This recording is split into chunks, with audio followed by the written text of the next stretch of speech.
ओम शांति।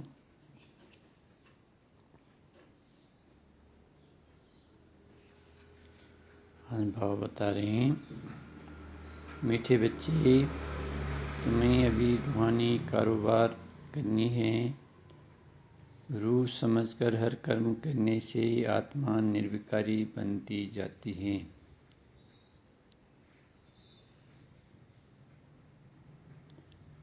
कृष्ण ने स्वर्ग का वर्षा लेने और स्वर्ग में ऊंच पद पाने का आधार क्या है?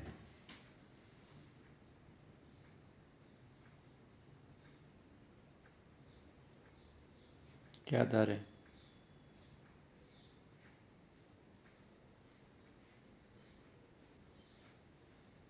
क्या आधार है?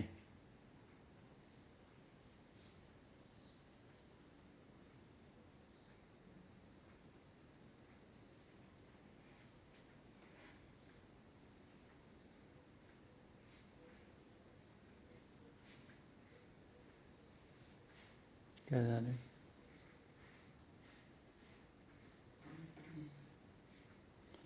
उत्तरे ब्रह्मा कुमार कुमारी बने तो स्वर्ग का वर्षा मिल जाएगा,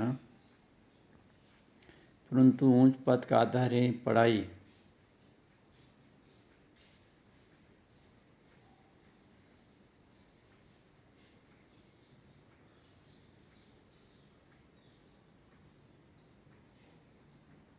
पढ़ाई मतलब समझ, इस ज्ञान को इस पर विचार करना, गहन करना कि जो बाबा बता रहे, भगवान बता रहे। क्या भगवान बता रहे? क्या चीज़ है?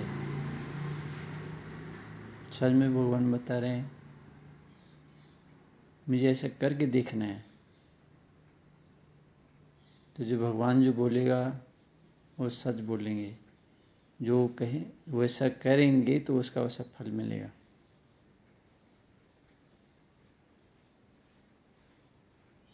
कोई किसी बीमारी को पकड़ लेगा और उस बीमारी की दवाई देगा तो वो बीमारी मिट जाएगी। ऐसे ही भगवान हर बात को जानता है, हर एक के कर्मों को जानते हैं। इस तरह से भगवान कहते हैं, रोज हम करते हैं तो उसका हमें तुरंत फल मिलता है।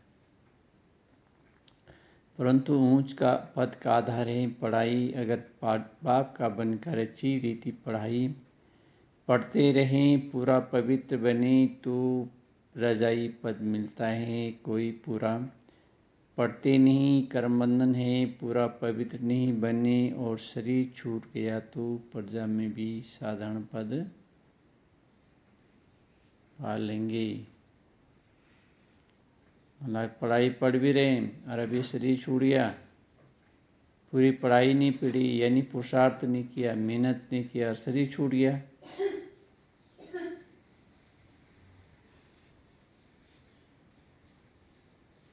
तो क्या होगा? पढ़ाई इस तरह से पढ़ी नहीं, लगन से पढ़ी नहीं, उसको समझा नहीं, प्रारब्ध बनाई, दूसरे का जीवन बनाया नहीं अपना, तो क्या होगा? जैसे दुनिया में भी पढ़ाई पढ़ती हैं और पढ़ते पढ़ते कोई शरीर छूट जाता है तो उसको कोई पदवी थोड़ी मिलेगी। लेकिन यहाँ तो जो भी किया उसका मिलेगा ही मिलेगा। जितना किया, जैसे किया, उतना का उतना मिलना ही है। आप यहाँ से कर्म का सफल है। इस ज्ञान में, इस ज्ञान को जितना अपनाया, जैसे अपनाया, जितना अपनाया उतना का उतना मिलना ही है आपको।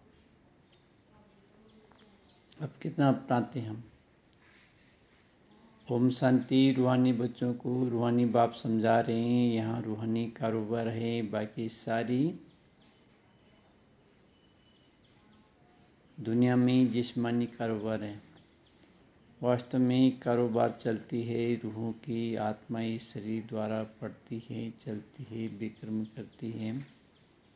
इसलिए पतित आत्मा, पाप आत्मा कहा जाता है। आत्माएं सब कुछ करती है। इस समय सब मनुष्य देह अभिमानी हैं, मैं आत्मा हूँ। समझने बदले समझते हैं मैं फलाना हूँ, यह व्यापार करता हूँ, यह फलाने कामी क्रोधी हैं, शरीर का ही नाम लेते हैं।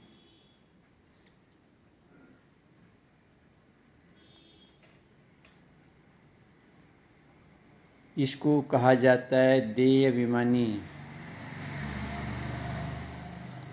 दुनिया उतरती कला की दुनिया सतयुग में ऐसे नहीं होता, वहाँ देही अभिमानी होते हैं, तुमको देही अभिमानी बनाया जाता है। बाबा कहते हैं कि सतयुग में भी देही अभिमानी नहीं होते हैं, यानी वहाँ आत्मा समझने का पुरुषार्थ नहीं करते हैं। लेकिन इस समय तुमको आत्मा समझने का पुरुषार्थ कराते हैं बाबा भगवान। देही मानी बनाया जाता है, अपने को आत्मा निश्चय करो, मैं आत्मा यह शरीर रूपी चोला धारण कर पाठ बजाती हूँ। वह एक्टर्स भी भिन्न भिन्न कपड़ा बदली कर पाठ बजाते हैं।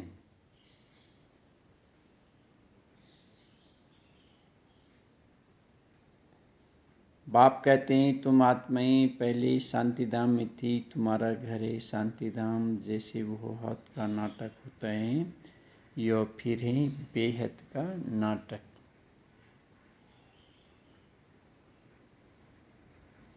वो नाटक जो है 1 घंटे का, 2 घंटे का, 4 घंटे का, आधा घंटे का होता है, और वो नाटक करके ख़त्म, खेल ख़त्म। लेकिन बाबा ने बताया कि बच्चे ये जो नाटक है,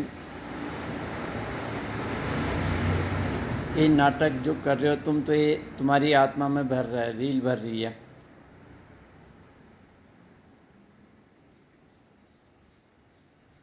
रील भर रही है, लेकिन जैसा कर रहे हो वैसा भी भर रहा है, और जितना देर तक करोगे उतने देर तक भरेगा। मिसाल अभी हम ज्ञान सुन रहे हैं, रोज़ ज्ञान सुनते हैं, अब उसे पुरुषार्थ करते हैं नहीं करते हैं, लेकिन कल हम 1 महीने बाद, 2 महीने बाद ज्ञान में ये सुनना छोड़ देंगे, मूल्य सुनना छोड़ देंगे, मूल्य पढ़ेंगे नहीं, क्लास में नहीं जाएंगे, बाबा के घर में नहीं जाएंगे, पवित्र नहीं रहेंगे, तो ये नाटक हमारा ख़त्म हो गया। मतलब दुनिया में हम जो भी करेंगे तो ज्ञान तो होगा नहीं, स्मृति तो होगी ही नहीं, मैं आत्मा हूँ और बाबा क्या कर रहा है, कौन सी दुनिया बना रहा है, मनुष्य दुनिया, स्मृति जो मर्जी आए सो करेंगे, जो मन माया सो करेंगे, जिसने बोला सो, तो नाटक तो ख़त्म हो गया।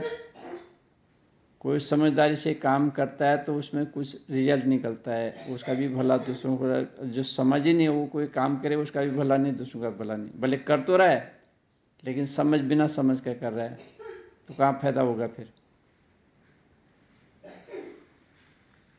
कोई दुकानदार व्यापार कर रहा है और उसको ये पता नहीं कि भाई मैं जो व्यापार कर रहा हूँ तो इसमें मेरा मुनाफा भी कमाना है, और मैंने इस जो सामान बिका इसके बदले मेरे और सामान लेना है, या अगर उसको समझ ही नहीं हो तो क्या होगा फिर, उसको मुनाफा भी नहीं होगा, और जो सामान बिका है वो पैसा भी पता नहीं कहाँ गया क्या, तो घाटा हो जाएगा उसका। तो उसको कोई समझदारी का करने से व्यापार नहीं कहा जाएगा। समझदारी व्यापार करते के साथ साथ उसको समझ होनी चाहिए, मैं कितना मुनाफा कर रहा हूँ, कितना मैंने इसमें और काम बढ़ाना अपना। तो सभी आत्माएं, तो यहाँ भी जिसको जो समझ से काम करेगा, समझ से काम करता है, तो उसको आदि मध्य अंत का पता होता है। दुनिया में भी कोई काम करते हैं तो लक्ष्य रखते हैं, भाई मैं अब ये करूँगा, ये करूँगा, ये करूँगा, भाई 2 पैसा कमाऊँगा, अपने बच्चे को पढ़ाऊँगा, उसकी शादी ब्याह करूँगा, तो मकान बनाऊँगा, तो ये होगा, मेरे पोते पाते ठीक रहेंगे, ये मैं उनको देखूँगा। कोई लक्ष्य रखते हैं तो हो जाता है। जिसका लक्ष्य नहीं होगा, 2 पैसा उधर से आया उधर खा लिया, तो कहाँ से कुछ भी नहीं करेगा, कुछ होगा नहीं। तो बेहद का नाटक सभी आत्माएं परम धाम से आकर शरीर धारण कर पाठ बजाती हैं। आत्माओं का असूल घर है परम धाम। उन एक्टर्स का तो घर यहाँ ही होता है, सिर्फ ड्रेस बदली कर आकर पाठ बजाते हैं।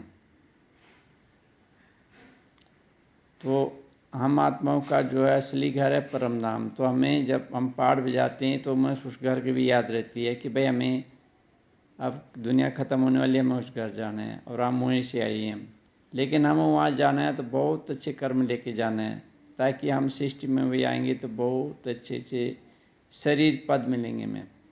हम इस तरह से कर्म करते हैं। और दुनिया के लोग जो होते हैं वो जो आया जैसे आया, खाया पिया पहना, आज का पता ही नहीं, कल का पता नहीं, परसों का पता नहीं, जो जैसे चल गया वैसे चला बस, जहाँ पर जैसा देखा वैसा ही।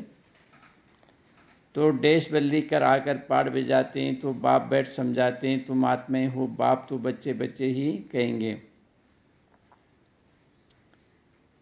तो सन्यासी बच्चे बच्चे नहीं कहेंगे। बाप कहते हैं मैं पतित पावन तुम सभी आत्माओं का बाप हूँ, जिसको तुम गॉड फादर कहते हो। गॉड फादर तो निराकार है, ब्रह्मा विष्णु शंकर को भी गॉड फादर नहीं कहेंगे, उनमें भी आत्मा है, परंतु उनको कहते हैं ब्रह्मा देवताएं नमः, विष्णु देवता नमः। देवताएं क्या करते हैं यह किसको पता नहीं। बाप ही आकर समझाते हैं, तुम कैसे ड्रामा प्ले अनुसार पाठ बजाते हो, दुनिया एक ही है, ऐसे नहीं, कोई नीचे पाताल व ऊपर में दुनिया है। लोग कहते हैं ना नीचे भी दुनिया है और ऊपर भी दुनिया है, लेकिन बाबा कहते हैं कोई पाताल में दुनिया नहीं है।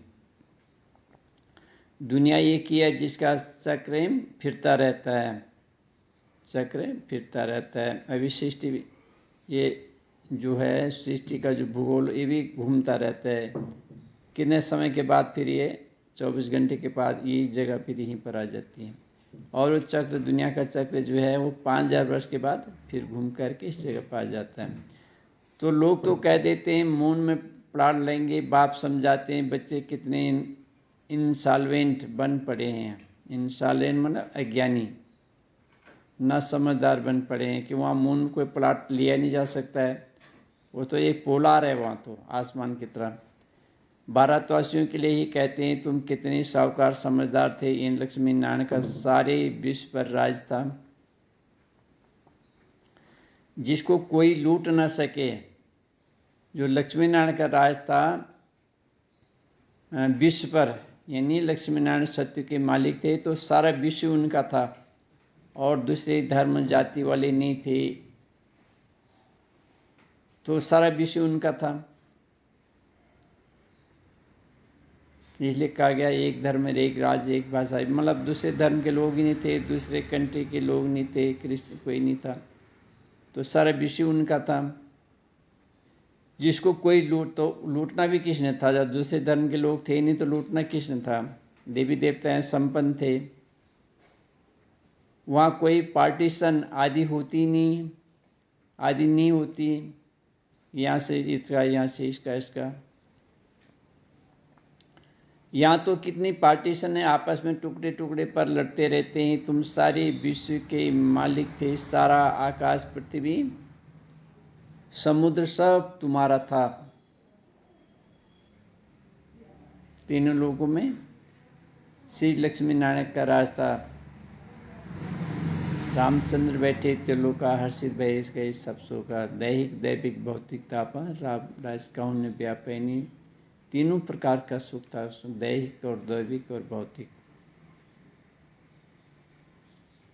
तुम उनके मालिक थे, अब तो टुकड़े हो गए हैं, यह किसको पता नहीं, भारत ही विश्व का मालिक था। तो बाबा कहते हैं यह किसको पता नहीं, अब टुकड़े हो गए हैं। यह पहले लक्ष्मी नारायण का राज था, एक राज एक धर्म एक।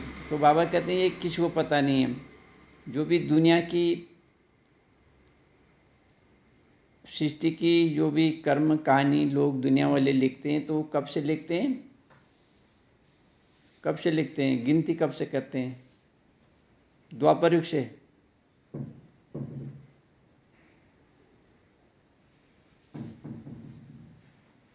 जो भी बातें वो बताते हैं द्वापर युग से गिनती करते हो, क्योंकि द्वापर युग से जो पहले सतयुग त्रेता था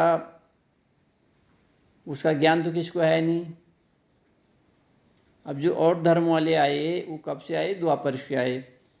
तो द्वापर से जब वो धर्म वाले आए तो द्वापर युग से तो बताएंगे, उससे पहले तो आए नहीं थे वो, तो उससे पहले की बात कहाँ से बता सकते हो। अब जो आदि सनातन देवी देवता धर्म वाले हैं वो कहते हैं भाई सतयुग था, स्वर्ग था, वहाँ ऐसा था वो मानते ही नहीं द्वापर से, वो मानते नहीं, क्योंकि वो उन्होंने देखा नहीं स्वर्ग, तो लोग मानते नहीं, इसलिए वो देवता बनना नहीं चाहते हैं। वो तो कहते हैं कि जब हम मरेंगे तो उसमें हमारा गुरु आएगा और हमको लेके जाएगा बस, और हमें मुक्ति में बस गुरु के पास चले जाएंगे। वो स्वर्ग में थोड़ी कहते हैं कि हम देवी देवता बने, उनने वो दुनिया देखी नहीं कभी, वो मानते नहीं उस बात को।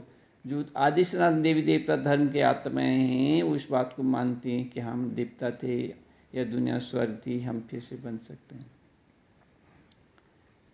तो बाप समझाते आत्मा को जो पाठ मिला वह कभी घिसता नहीं, चलता ही रहता है, चलता ही रहता है। अभी तुम फिर से मनुष्य देवता बन रहे हो, फिर 84 जन्म लेंगे, तुम्हारा पाठ चलता ही रहता है, कभी बंद नहीं होता है। कोई मोक्ष आदि पाते नहीं। जितने अनेक गुरु, अनेक शास्त्र, उतनी अनेक मतें होती हैं।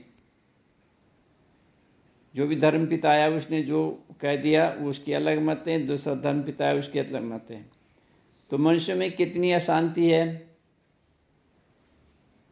जहाँ भी जाओ कहेंगे मन को शांति कैसे मिले, यह देह विमान में आकर कहते हैं। बाप समझाते हैं मन और बुद्धि यह है आत्मा के ऑर्गन्स, मतलब आत्मा के अंग है मन और बुद्धि।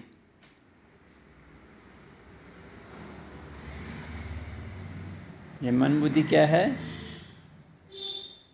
क्या है ये मन बुद्धि क्या है, क्या आत्मा की क्या है, ऑर्गन्स। ऑर्गन्स मतलब हथियार, अंग। मन बुद्धि संस्कार आत्मा के ये हिस्से हैं, यानी उसके ये अंग हैं। जैसे मेरे शरीर के अंग हैं, हाथ है, पैर वगैरह, तो सारे को मिला करके एक शरीर कहा जाता है, उस पर नाम पड़ता है। तो आत्मा के भी जो मन बुद्धि संस्कार है उसके अंग हैं। तो शरीर को भी जिसमें जो चीज़ की ज़रूरत पड़ती है, हाथ की तो हाथ से काम लेती है आत्मा, पैर से पर। तो आत्मा को भी जिसमें ज़रूरत पड़ती है मन की, तो वो मन से काम लेती है। जिसको ज़रूरत है बुद्धि से काम लेती है। जिसमें वो अंग हैं आत्मा के, ऑर्गन्स हैं, हथियार हैं। तो आत्मा के ऑर्गन्स, बाकी यह सब शरीर की इंद्रियां हैं। बाकी ये इंद्रियां शरीर की, हाथ पैर नाक कान। आत्मा कहती है मेरे मन को शांति कैसे मिले, वास्तव में यह कहना गलत है। तुम आत्मा हो, तुम्हारा स्वधर्म ही शांत है, तुम ऐसे को मुझ आत्मा को शांति कैसे मिलेगी। इसमें कर्म तो करना ही है। यह बातें बाप ही बैठ समझाते हैं। दुनिया में यह ज्ञान किसको नहीं, वहाँ है भक्ति मार्ग, उनको ज्ञान का पता नहीं है। ज्ञान तो एक बाप ही देते हैं। बाप खुद कहते हैं मैं कल्प के संगम पर आता हूँ, कलयुग के अंत में सभी पतित हैं। यह है रावण राज, रावण को जलाते भी भारत में वासी ही हैं। बाप पतित पावन का जन्म भी यहाँ है, तो रावण का जन्म भी यहाँ है।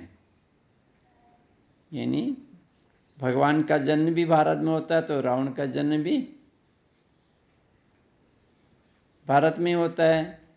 यानी सबसे ज़्यादा सुख भी भारत में होता है, तो सबसे ज़्यादा दुख भी भारत में होता है। तो रावण जो सबको पतित बनाते हैं, इसलिए उनको जलाते हैं। यह बातें किसकी बुद्धि में नहीं है। तो सबसे सुखी भी देवता होते हैं भारत में, और सबसे दुखी भी बाद में वही आत्मा आती हैं। तो सबसे ज़्यादा सुख भी वही भोगते हैं, तो सबसे ज़्यादा दुख भी वही भोगते हैं। तो वो दुख को ख़त्म करने के लिए जो रावण का बुत बना के जलाते हैं कि दुख खत्म हो जाए। लेकिन ऐसी विस्मृति आती गई, पाप करते गए अंदर, और खुद आत्मा पाप करती गई, और वो पाप चढ़ गया इस पर। और फिर सोचने लगे कि भाई ये पाप कोई दूसरा करा रहा है, ये दुनिया में गलत लोग आ गए। लेकिन ये नहीं पता, समृद्धि आती मनुष्य को कि खुद ही वो पाप कर्म करता है और पापी बन जाता है। खुद ही पापी बन गया, खुद ही 5 विकारों में जाता है और सोचता है कि जो है वो रावण ने दुखी किया जनता को वगैरह, और उसको बदनाम करके उसको जलाते हैं और अपने आप पाप करते जाते हैं। अब भारत में कृष्ण जयंती मनाते हैं, कृष्ण की लीला भजन आदि करते हैं। अब बाप कहते हैं वास्तव में कृष्ण लीला कुछ है नहीं, है ही नहीं, कृष्ण लीला कुछ है ही नहीं। कृष्ण ने क्या किया? कहते हैं कंसपुरी में जन्म लिया। अब कंस तो डेविल को कहा जाता है, तो सतयुग में डेविल कहाँ से आए? तुम जानते हो कृष्ण की आत्मा जो सतयुग में थी वो अपनी 84 जन्म भोग इस समय पति से पावन बन रही है, अपना पद फिर से ले रही है। जो श्री कृष्ण था उसकी आत्मा 84 जन्म लेकर जो पतित बन गई, इस समय वो फिर से अपना श्री कृष्ण पद लेने के लिए फिर से पावन बन रही, पुरुषार्थ कर रही है। तो वैसे ही तुम कृष्णपुरी में रहने वाले थे, 84 जन्म ले, अब फिर अपना पद ले रहे हो। जयंती मनानी है वास्तव में शिव बाबा की, जिसका कोई अर्थ है। जो शिव बाबा सबको हिल से हेवन में ले जाते हैं, उनकी कोई लीला है नहीं। कहते हैं कि हे पति पावन आप बाबा आओ, आकर हमको हिल से हेवन में ले जाओ। बाप हमारे बाप हो, आप हमारे बाप हो, तो हम स्वर्ग में होने चाहिए। हम विशेष दुनिया में क्यों हैं? इसलिए बुलाते हैं गॉडफादर, हमको इस दुख की दुनिया से लिबरेट करो।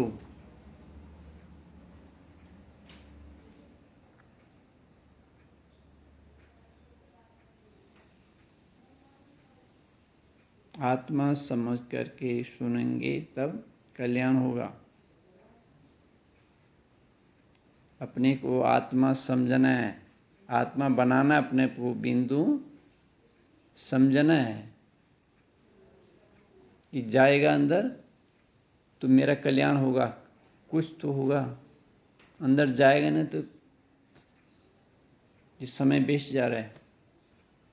जब तक आत्मी समृद्धि होगी तब ये ज्ञान अंदर जाएगा, फिर हम इसको कर्म ला सकते हैं। अंदर जाएगा नहीं तो हम कर्म नहीं, ये समय हमारा नहीं तो बेच जाएगा अगर आत्मा बन के नहीं सुनेंगे तो।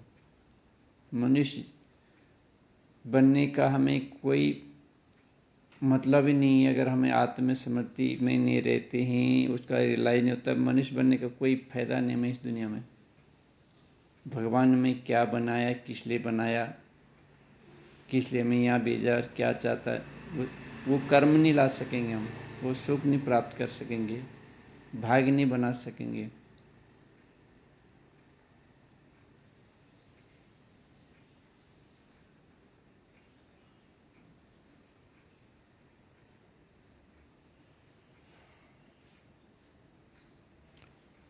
तो डामा में नूद है। बाप कहते हैं मैं इस डामा को कोई जानते नहीं, शास्त्रों में डामा की आयु लंबी लिख दी है, नई दुनिया को पुरानी बनना ही है, सतोर जो तुम्हें में आना ही है। यह बेहद की बात, अभी तुम फिर से विश्व के मालिक बन रहे हो। भारतवासी जो नई दुनिया में थे वही 84 जन्मों का पाठ बजाएंगे।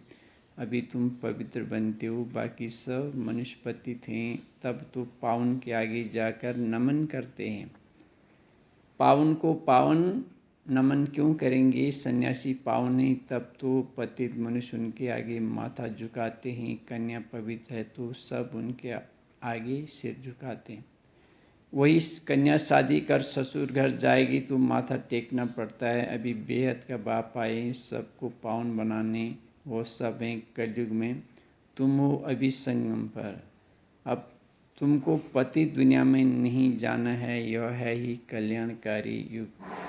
बाप आकर सबका कल्याण करते हैं। तुम अभी कृष्ण जयंती मनाएंगे नहीं तो लोग समझेंगे यह तो नास्तिक है। नास्तिक वास्तव में उनको कहा जाता है जो अपने बाप को रचना के आदि मध्य अंत को नहीं जानते हैं। इस समय सब निधन के आरभन के बन पड़े, घर घर में झगड़ा है, एक दो को मानने में देरी नहीं करते, इसलिए इसको नास्तिकों की दुनिया कहा जाता है। बाप को न जानने वाले तुम हो, जानने वाले अभी तुम समझते हो कि हम पत्थर बुद्धि थे, बाप हमको पारस बुद्धि बना रहे हैं और कोई तकलीफ की बात नहीं। और कोई तकलीफ की बात नहीं। जो पारसपुरी बाबा बना रहे मैं तो उसमें कोई तकलीफ नहीं दे रहा मैं तो आत्मसमर्थ में रहना, चलते फिरते भी आत्मसमर्थ। तो बाप सिर्फ कहते हैं 1 घंटा पढ़ो, अपने को आत्मा समझ, मुझ बाप को याद करो। शरीर को याद करेंगे तो लौकिक संबंधों की याद आएगी। देह मान्य रहेंगे तो मुझ बाप की याद रहेगी। यह तो है ही, विशेष दुनिया विशेष सागर में गोते खाते रहते हैं, विष्णु को शीश सागर में दिखाते हैं। कहते हैं वहाँ घी की नदियाँ बहती हैं, यहाँ तो घासलेट भी नहीं मिलता। फर्क है ना। तो तुम बच्चों को कितनी खुशी होनी चाहिए। बाप ही खिवैया है ना, गाते भी ही नैया मेरी पार लगाओ। यह सब नैयाएँ हैं, खिवैया एक बाप है। यह शरीर यहाँ ही छोड़ देंगे, बाकी आत्माओं को पार ले जाएंगे शांति धाम, वहाँ से फिर भेज देंगे सुखधाम। परम पिता परमात्मा को ही खिवैया कहा जाता है। बाप की ही महिमा गाते हैं अनेक प्रकार से। अभी तुम पवित्र बन पवित्र दुनिया के मालिक बनते हो। श्री श्री शिव बाबा आए हैं श्रेष्ठ बनाने। खुद भगवान कहते हैं यह भ्रष्टाचारी दुनिया है, अभी तुम परमपिता परमात्मा की श्रीमत पर चल श्रेष्ठाचारी बनते हो। कितनी यह गुप्त रमणीक बातें हैं जो तुम बच्चों को ही समझ में आती हैं, औरों को समझ में आएंगी ही नहीं। तुम जानते हो कि अभी देवी देवता धर्म का कलम लग रहा है। जो भी देवी देवता धर्म वाले और धर्म में चले गए हैं वही आकर फिर ब्राह्मण बनेंगे। ब्रह्मा कुमार कुमारी बनने बगैर बाप से स्वर्ग का वर्षा ले नहीं सकते। अभी तुम ब्रह्मा कुमार कुमारियाँ स्वर्ग का वर्षा ले रहे हो। जितना पुरुषार्थ करेंगे कराएंगे उतना ऊंच पद पाएंगे। सब तो इतना नहीं कर सकते। पूरा नहीं पढ़ेंगे तो उसका नतीजा क्या होगा। अगर शरीर छूट जाए तो स्वर्ग में आ जाएंगे, परंतु प्रजा में बिल्कुल ही साधारण। अगर बाप का बनकर अच्छी रीति पढ़े तो राजा ही पद पा सकते हैं। नहीं पढ़ते हैं तो समझेंगे उनकी तकदीर में नहीं है। पवित्र रहेंगे पढ़ेंगे तो ऊंच पद पाएंगे। अपवित्र होने से बाप को याद नहीं कर सकेंगे। ऐसे भी बहुत हैं। कर्म बंधन का हिसाब जब छूटे, गाड़ी के दोनों पहिया पवित्र होंगे तो ठीक चलेंगे, दोनों पवित्र रहेंगे तो ज्ञान चिता पर बैठ जाएंगे, नहीं तो खिटपिट होती है।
तो कई बच्चे कहते हैं कि बाबा हम तो जानते हैं श्री कृष्ण सत्यु का पहला प्रिंस है, तो कोई क्यों नहीं कुछ, तो क्या हुआ, तो नहीं हुआ। तो बाबा हम तो जानते हैं कि श्री कृष्ण सत्य का पहला प्रिंस है, तो क्यों नहीं कुछ मनाएं। अच्छा, हम कृष्ण की महात्मा को बुला भी सकते हैं, आकर खेल पाल करेगी, रास करेगी और क्या करेगी। गोपियाँ तो यहाँ ही होते हैं, वहाँ तो प्रिंस प्रिंसेस आपस में मिलते हैं तो रास करते हैं, सोने की मुरली बजाते हैं। यह सब खेल पाल तुम पिछाड़ी में देखेंगे, यह सब पाठ चलाएंगे। शुरू में दिखाया गया, फिर तुम पुरुषार्थ कर लगे हो, अब फिर पिछाड़ी में साक्षात्कार होगा, शुरू होगा। कौन कौन किस पद को पाएंगे यह तुम जानते हो। बाप बैठिए और सब राज समझाते हैं, तुमसे पूछते हैं वेदों शास्त्रों को मानते हो, बोलो हाँ, हम क्यों नहीं मानते हैं। यह सब भक्ति मार्ग की सामग्री है, इनमें कोई ज्ञान नहीं है, ज्ञान देने वाला तो एक है। ज्ञान मिलता है तो भक्ति आप ही छूट जाती है। तुम मंदिर में भी जाएंगे तो बुद्धि में रहेगा कि और लक्ष्मी नारायण की, फिर आप नई दुनिया में राज करेंगे। बाप बच्चों को समझाते हैं दोनों तरफ तोड़ निभाना है, गृहस्थ व्यवहार में रहती पवित्र बनना है। श्रीमत कहती है पूरी पवित्र बनो, पूरा वैष्णव बनो और विष्णु पुणे का राज लो। अच्छा, मीठे मीठे सिक्के दे बच्चों प्रति माता पिता बाप दादा का याद प्यार गुड मॉर्निंग। रूहानी बाप की रूहानी बच्चों को नमस्ते, हम रूहानी बच्चों की रूहानी बाप दादा को नमस्ते। धारणा के लिए सारे योग द्वारा कर्म बंधन हिसाब किताब चुकत कर पावन बनना है। ज्ञान चिता पर बैठना है, पूरा पूरा वैष्णव अर्थात पवित्र बनना है। अपने शांत सुधर्म में स्थित रहना है, सबको शांति धाम की याद दिलानी है, कभी भी अशांत नहीं होना है। वरदान नॉलेज द्वारा रावण के बहुरूपों को जानकर उसकी अट्रैक्शन से मुक्त रहने वाले हिम्मतवान भाव। जो बच्चे नॉलेज द्वारा रावण के बहुरूपों को अच्छी तरह से जान गए हैं, उनके आगे वो नज़दीक भी नहीं आ सकता, चाहे सोने का चाहे हीरे का रूप धारण करे, लेकिन उसकी अट्रैक्शन में नहीं आएंगे। ऐसी सच्ची सीताएं बन लकीर के अंदर रहने का लक्ष्य रख, हिम्मतवान बनो, फिर यह रावण की बहु सेना वार करने के बजाय आपकी सहयोगी बन जाएगी। प्रकृति के 5 तत्व और 5 विकार ट्रांसफर होकर आपकी सेवा में आएंगे। स्लोगन है सेवाओं में सफलता प्राप्त करना तो निर्माण चित्त की विशेषता को धारण करो। ओम शांति।